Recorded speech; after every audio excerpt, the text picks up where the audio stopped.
Joined by NFL Network analyst Bucky Brooks on the set of Path to the Draft. We're only a few weeks away, Bucky. What are you most excited to see when everything evolves on April 25th? I think it's all about the quarterbacks. I mean, there's so much conversation and discussion about the quarterbacks in this draft class. Not necessarily that we're in the golden era quarterback play, but the fascination over will there be 4 quarterbacks taken within the top 5. Everyone loves Caleb Williams, but we also have this intrigue over Drake May, Jaden Daniels, and J.J. McCarthy. How those guys are going to come off the board, which ones are going to play well. All that stuff makes the draft very, very intriguing. With Caleb Williams being a very big favorite as the first pick out, I think amongst many people doing mock drafts, when you look at a guy like Drake May, who you have recently said is a prototype of a quarterback on path to the draft, what made you think about that and really kind of want to target that about Drake? So coming into this year, Caleb Williams and Drake May they were vying for the QB1 spot in the draft. Drafting is about projection, not necessarily about production. And when you look at the projection of Drake May, you see the prototypical size, arm talent, athleticism, high IQ, great dude in the locker room when it comes to leadership skills. And so as you're projecting forward, he probably has the highest ceiling of any quarterback in the draft. And so what you're trying to see is, do we have a situation that will allow him to flourish? Because if you hit, you're talking about a guy who has talent like a Josh Allen and a Justin Herbert. I think if you ask many decision makers, they'll gamble on a player that has that kind of upside. There is a fine line between the top tier quarterbacks and the ones that you can get later on that have talent as well, but maybe not in that top tier. Where does that line exist for you? And who would you consider someone to trade up for as opposed to someone you could sit back for? So I think there are a couple of different tiers at the top. And so tier 1, we talked about the 4 quarterbacks, Caleb Williams, Drake May, Jaden Daniels, J.J. McCarthy in any order. And then there are 2 additional guys, Bo Nix and Michael Penix, that are just a notch below them. And in Bo Nix, you're getting, like both guys, you're getting very experienced players, but they play the game differently. Bo Nix is more of an intermediate specialist, where Michael Penix wants to push the ball down the field. Depending on the scheme of your offense, those guys would fit. The next tier really features a guy, Spencer Rattler. Spencer Rattler, coming out of South Carolina, is a guy who, he was the starter at Oklahoma before Caleb Williams arrived. He's a guy who was the number 1 quarterback in high school when he came out. He has a lot of talent, made his way to South Carolina, finished his career in a very solid fashion. He is the value pick. And so when we think about Bo Nix and Michael Penix, there's a pathway for those guys to be taken in the first round. If you don't take one of those guys, then I think Spencer Rattler on day 2 is going to be the first option to come off the board. When you say value pick, what do you mean?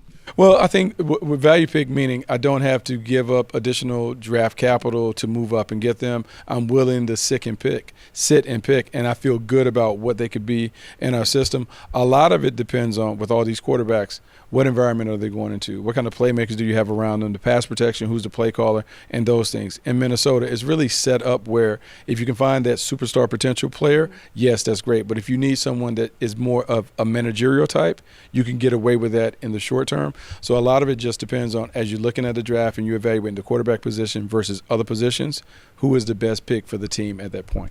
Looking at your current mock draft, which I'm sure there'll be several drafts before we actually get to that point, J.J. McCarthy was a name that you threw out there as the Vikings taking at number 11. Is that a value pick for them?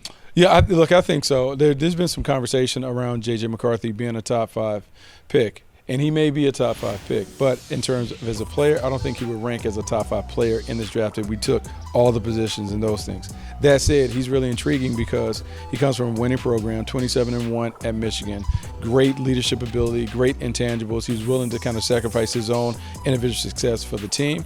And then when you look at the talent, terrific arm talent, great athleticism. What he doesn't have is a large volume of pass attempts to be able to say, hey, I'm ready to see this guy play at the next level. Really good prospect at a value pick. You talk about at 11, he'll be a nice fit. So if they get the value at 11 and then they hold on to that 23 pick there in the first round, which direction do they go then? I think they have to go on defense. And when we're talking about defense, we're talking about versatility, guys that can plug and play multiple positions. Think about Iowa defensive back Cooper DeJean. He's a guy who has versatility. He can play outside. He can play in the nickel. He can play safety. As I'm looking at Brian Flores' defense and I'm thinking about how much pressure he brings and how much of responsibility he puts on the secondary, it takes high IQ and versatile guys to play in that back end. Cooper DeJean could certainly be a guy who could contribute and play right away.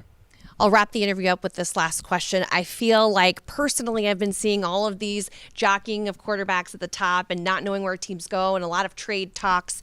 Is this one of the more exciting first rounds of the NFL draft that you've seen in recent years? Yeah, I mean, I think it's exciting because there's so much uncertainty. Like some years you can go in the draft and you can just close your eyes and pick the first 5 picks.